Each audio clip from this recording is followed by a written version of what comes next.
He's missed so terribly. It's only been about 48 hours. The Republican Party of a staple over the weekend following years of service on the national and state level.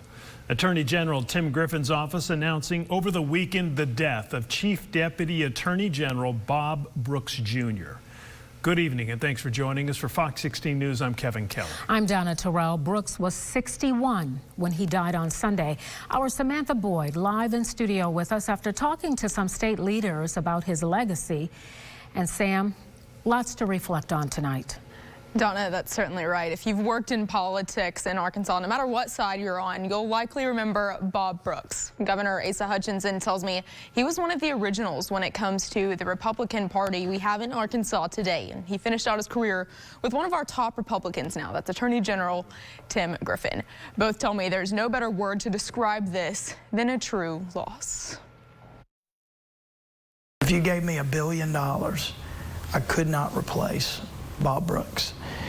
Some co-workers and staff members are worth far more than what they bring to the table Monday through Friday. For Attorney General Tim Griffin, he says his Chief Deputy Attorney General Bob Brooks Jr. was exactly that. But make no mistake, Brooks's resume was a meaningful one for the Republican Party of Arkansas.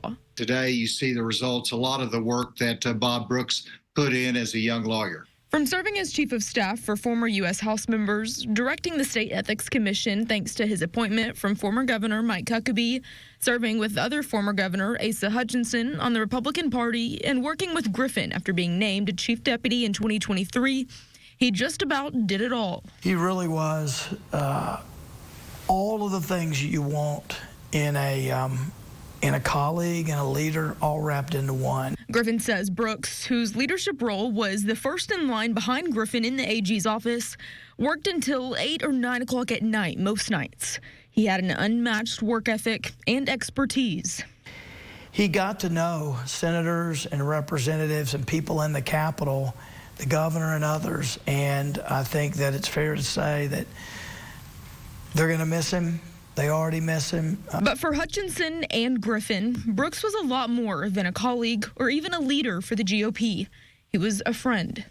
He knew how to fight in the courtroom, but he's also somebody that could be a dear friend, and that's what we'll miss. I'm trying to just focus on how grateful I am to have had that year with him.